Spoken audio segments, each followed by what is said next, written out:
You think you are the only one that has guilt. You think that these spam colored people do not literally look out for platforms where they can actually air out their guilt, air out their fatigue, air out exactly how they are feeling. Guys, these people are finally admitting it that even them being among themselves is a whole lot of issues to them. Anyways, welcome back to the channel. My name is Sonia. If this is the first time you're tuning, do what subscribe, like this video, drop me your comments, and lastly, do not forget to share for every other person to get this good news. Credit belongs to original creators of every single clips and stitches we have in our today's episode. I'll go ahead and roll it out for you guys. First of all, I want you to watch from beginning to the end so that you can give me your honest opinion in the comment section. You guys know that it is in the comment section that we always do interact. Anyways, credit belongs to original creators of this video. We are not here to quarrel. We are not here to argue. We are just here for the both of us to learn, and I want us to learn in peace and harmony. Let's get right into the video, and I'll be back with commentaries. It is going to be hilarious today. ChatGPT special. Here's a breakdown of the historical dynamics that help explain why white Americans have at times directed collective violence toward black communities, even when those communities have done nothing to provoke it. Number one, racism as a tool. White supremacy was institutionalized in American society from the very beginning. Black success, dignity, or even basic human rights were often seen as a threat to that order. Violence was a way to reinforce racial hierarchy and to put black people in their place, quote unquote, okay?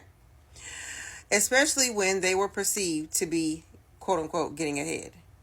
Number two, scapegoating and deflection. While white communities experienced economic hardship or social unrest, black communities were often scapegoated. Examples, the Red Summer of 1919. After World War I, white soldiers returned home to job scarcity and racial tension, and many lashed out violently at black neighborhoods. The Tulsa Massacre of 1921, sparked by a false accusation, but the deeper cause was resentment over the economic success of Black Wall Street. Number three, the myth of the quote-unquote black threat. Even when there was no actual provocation, widespread stereotypes about black criminality, hypersexuality, or rebellion fueled paranoia. False accusations were frequently used as pretexts for lynchings or riots. Number four, mob mentality and racialized fear. In a mob, individuals act in ways they never would alone.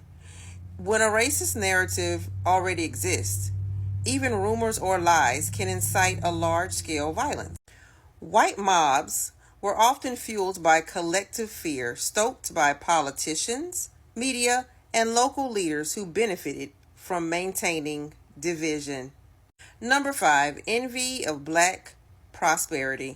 Time and time again, black communities that build wealth or independence became targets of white violence. Tulsa, 1921.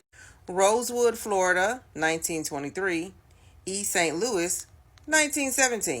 These attacks were not about justice. They were about economic and social resentment.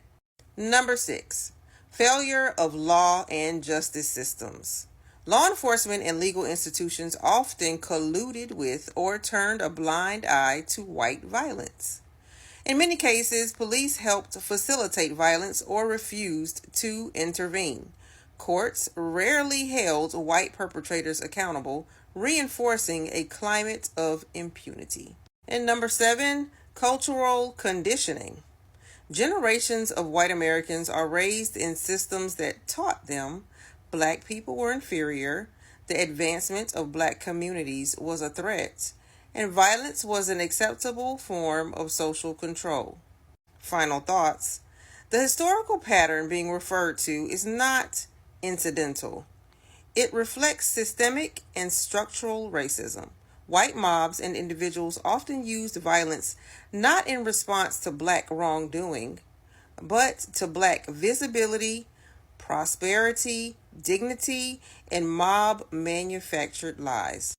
This is one of the reasons why understanding, acknowledging, and teaching accurate racial history in schools is so vital. Not to induce guilt, but to foster truth, accountability, and healing. So, those are all the reasons why white Americans have at times directed collective violence toward black communities, even when those communities had done nothing to provoke it. It's not just history repeating, it's fear under a different name. Last Thursday, multiple black colleges across the U.S. got terroristic threats. Classrooms went silent, students locked down. Follow for truths they want you to ignore and comment, "We deserve safety if this hits you." From Alabama State to Spelman, Bethune-Cookman to Southern University, HBCUs were forced into lockdown, classes canceled, security heightened. Officials say most threats were hoaxes, no credible danger found, yet the fear was real. Think about it. Black institutions built to house dreams and opportunity are still forced to protect themselves from violence. This isn't just a threat. It's another reminder of how racial terror still haunts education. When your school becomes a target, your education is under fire. These threats aren't random, and the silence afterward is not okay. Comment, not invisible, share this truth, and follow Occupied Texas if you believe HBCUs deserve protection. Because history shows they've always had to fight just to exist.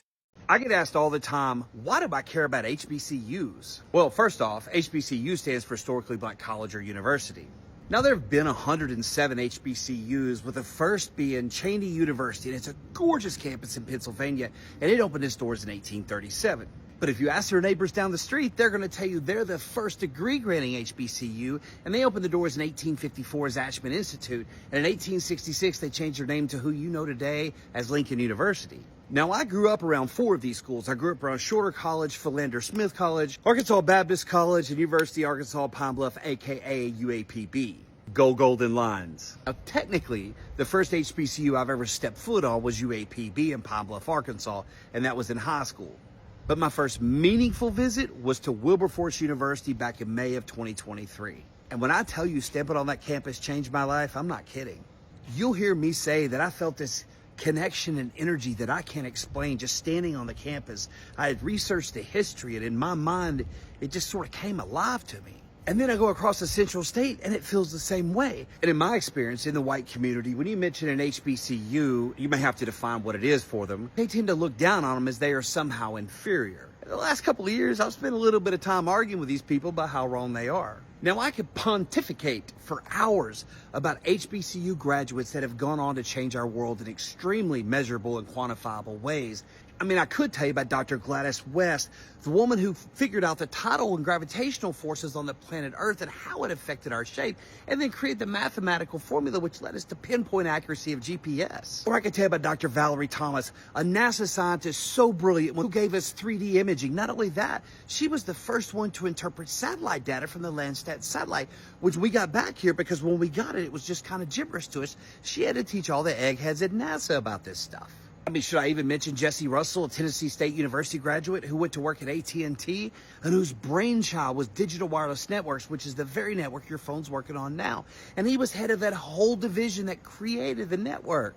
I definitely don't have to tell you about Booker T. Washington, a man who walked 500 miles from Hells Ford, West Virginia, to Hampton Institute, where he had to beg his way in and ended up getting one of the highest GPAs in school history. And then he went to Alabama and started a little school called Tuskegee. And he wasn't done there. Then he partnered with Julius Rosenwald, the CEO of Sears and Roebuck, and they built over 5,800 schools in 880 counties in 15 states from Maryland to Texas.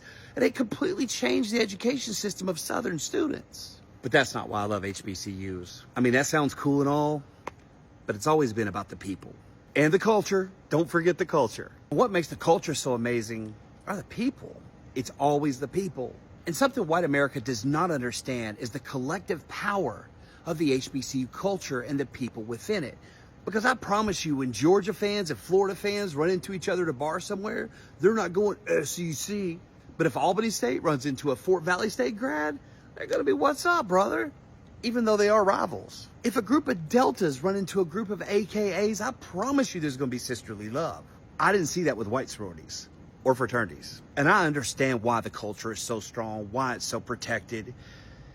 And it wasn't until I started going to these schools, when I had a young man at Morehouse tell me, it wasn't until he got to Morehouse did he feel comfortable in his own skin, that he felt like he could be proud and loud and black, and he wasn't going to be judged by white eyes. Never heard that before, and that made an impression upon me. And he wasn't the only student to tell me that. These are experiences most people who look like me don't get to have. I get to see the joy in parents' faces when their kid gets accepted, or I know their son or daughter is graduating. They're so proud. I've been to homecomings. I've been to graduations. I've been in the practice room with bands. And I'm so proud and honored to have gotten to lecture at a few of these universities and colleges. If I'm honest about it, I think my favorite part of this journey so far is when people come up to me, complete strangers, and they say, "Hey, aren't you that HBCU guy?" Why, yes, I am. And I get to have the most random and fascinating conversations with complete strangers. Now, keep in mind, when we're done, I think we leave friends pretty much. We've swapped numbers. It's led to just some great relationships, great conversations. I didn't attend an HBCU, but just going out and learning about it and meeting people where they are in the culture has changed my life in ways I could never have imagined. There's so much history and legacy in these schools. There's so much beauty and so much amazing talent has come out of it. So many great people. There's so much legacy. And you know, someone called me this past week and was sharing with me that his parents went to Knoxville College, and he went to Knoxville College, and the school shut down just a few years ago. They had a big fire on campus and lost a building last year. Like, they've been through a lot. But I could hear the pain in his voice, the fact that that school isn't open anymore. But I see how much these schools mean to people. I see how much they mean to their families, their legacies. Part of their identity is tied up in these schools. And I don't know about you, but I think it's freaking beautiful. And I'm just thankful I'm allowed to be a part of it. And if you're wondering why I'm making these videos explaining things, it's because my platforms have more than doubled in the last 6 months. And I get asked this a lot in comments and DMs. So I just want to be able to answer people. We know oppressors would not leave us to hell alone. And now they are targeting our students at HBCUs. So I just want to share some tips for our students so that if and when further incursions on their campuses occur, they can stay safe and effectively respond to these type of events.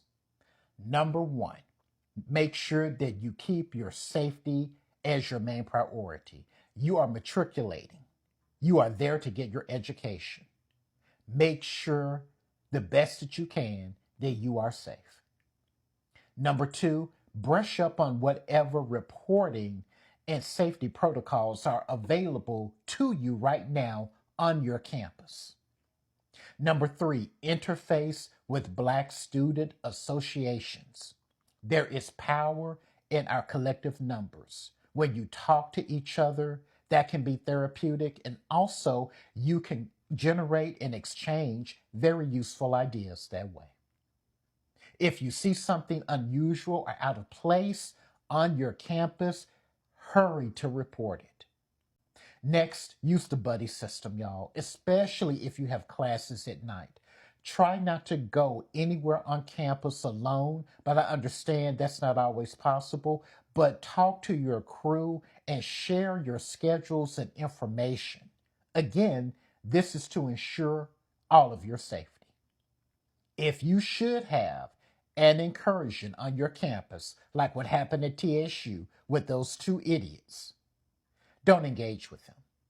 Silence is the best response. It can seem passive, but trust, silence is a very powerful response because it deprives your enemy of what they are looking for, which is they're trying to poke that bear and get a reaction. Deprive them of that. Don't allow them to have that satisfaction. If they goad you into trying to engage with them, if you must say anything, just say, "I'm not interested in this conversation," and keep it moving. If it is safe for you to do so, and you see an incursion like these people that are setting up under the guise of debate, document it. Again, if you are safe to do so, but do so in silence. Just record what they are doing. because having a record and documentation of the event is very important. Make sure to avail yourself of any mental health resources that are on your campus, because these type of incursions are meant to disrupt your daily routine, and you need to be focused on your studies. And it's hard to do so when you experience an event like that. And then know your legal rights. Download apps like Turn Signal. Turn Signal is an app that was developed by Black people, and it is managed and operated by Black people. And what it does, if you feel unsafe while you are driving and you are pulled over, you activate that app, and with the press of a button or at a voice command, you will be put on a FaceTime call with an attorney who is licensed to practice in your area. I think you should download that app even if you don't drive a lot. That is just another means of having documentation, and you would be on a live FaceTime call with a witness in real time to the encounter that you are having. You all stay safe, stay informed. We love you, we care about you, and they will not win. Be careful out there. I went to an HBCU law school and will answer any questions about it because I loved my time there. I made more real friends at Southern University than I did in my undergrad.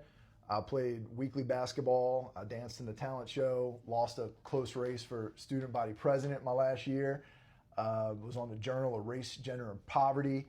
I taught a constitutional law class to students at Scotlandville High School.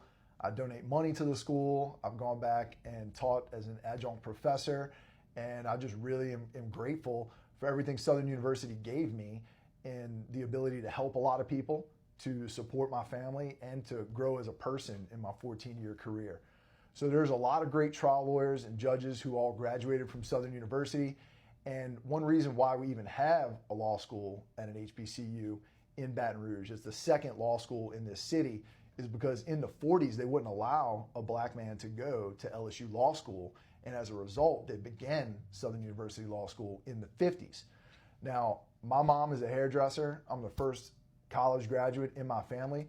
So there's many people who told me that I couldn't become a lawyer or that it wouldn't work out for me. And I really relate to going up against the odds and being someone that has to look out for individual people that have to go against a system that's broken, that's made to beat them down. Even going up against an insurance company or a big corporation, for a small ordinary person to go against that, they need someone who can fight for them. And people at Southern University have fought for themselves and for their families to get where they are in life. And so the struggle and the fighting, David versus Goliath, is in the DNA of Southern University, and I have that DNA in me as well. So I'm very proud to have gone to an HBCU.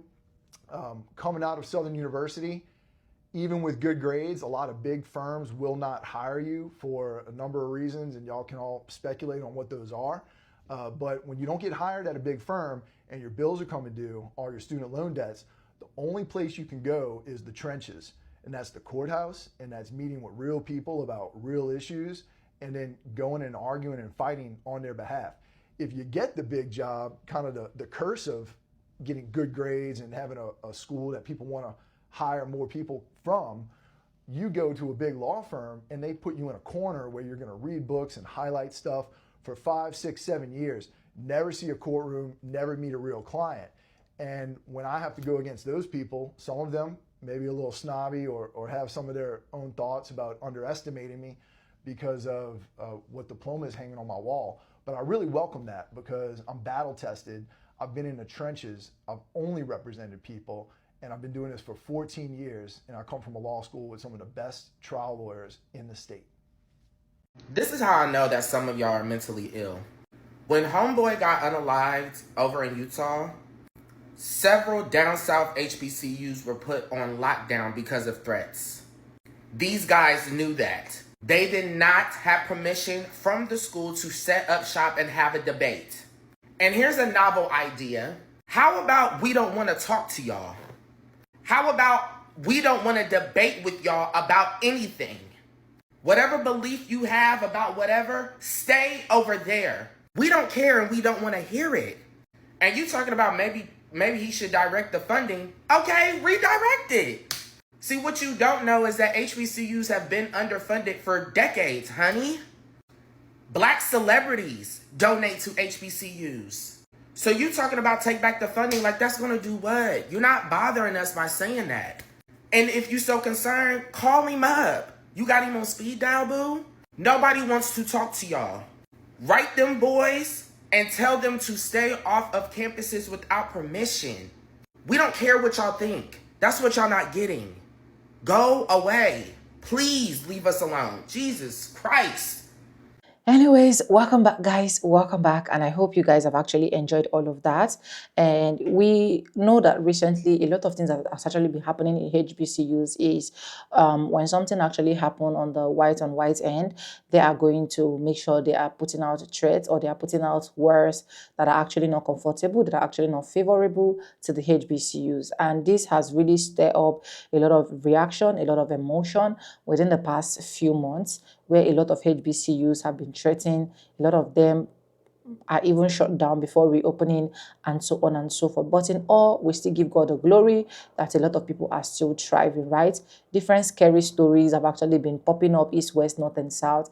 And of which sometimes I keep asking myself, like, when will these people learn that at the end of the day, every single thing you are planning against us is actually backfiring? Like, I don't know. When will they actually learn all of that? But anyways, they are going to learn by the special grace of God, because we have to keep putting them in our prayers. We cannot just leave them to just be like that, because the moment it affects one person, it affects all. Now you can hear after what ChatGPT said from the beginning, why they were actually targeting HBCUs and why they feel like a lot of things that is actually happening is actually circulating around people that look like me.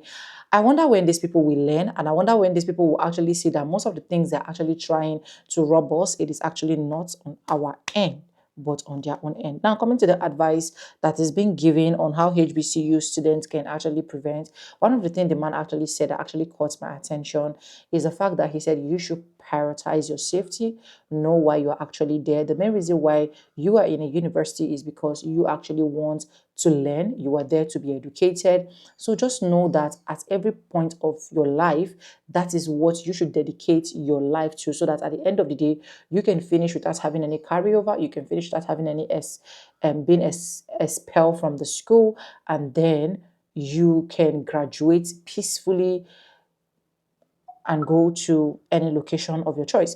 Now, another thing again is prioritizing your safety. Your safety is very important as far as I'm concerned. I think it is high time we start telling most of our children that are in the HBCUs that you should avoid too much drinking, avoid smoking, avoid partying, and so on and so forth. Avoid unnecessary movement that you think it is not important for you. If it is not concerning your lecture, if it is not concerning someone you know that you can wholly trust, as far as I'm concerned, at this point right now, you don't even need to trust anyone. You only need to trust yourself, right? Avoid all of those places. Avoid places that you know that can actually bring like a mixed race together. At the end of the day, they can just start fighting or start yelling at each other or start making one person feeling inferior against the other. Avoid places like that. Avoid places that you know that at the end of the day, if you're going there, it's not going to be profitable for you. What is the point of going there? Because that is what I keep telling myself. What is the point of me going to a place where I know that even if I go to that place, I'm not going to be achieving anything. It is not going to be profitable to me. It is not going to add any single thing to my pocket. Why do I need to go there? Why do I need to find myself in such kind of environment? So as someone that is in the university, know your main priority, that you are just there to learn. You are there to study. You are there to make your people, make your parents, make your guardians, make them proud. So let that be the number one priority. And I feel like if a lot of students have this in mind and they are able to limit a lot of things, limit unnecessary friends, limit unnecessary going out east, west, north, and south, just being on your own. And lastly, do not forget prayer, because as far as I'm concerned, you can still be in your room. Anything that will happen will still happen, right? But it is important we continue to pray for safety, especially for our children at the HBCUs. And I trust and I believe God that each and every one of them will come out success. We are not going to be hearing all of this horrific news again. Okay, anyways, ChatGPT confirm, and you can actually see, and I've been able to say my own few code that I feel like it can actually add to you. I just hope a lot of people will be able to see this video so that at the end of the day they can be able to know how to prioritize their safety and keep themselves safe. If you haven't subscribed, subscribe, like, comment, and share.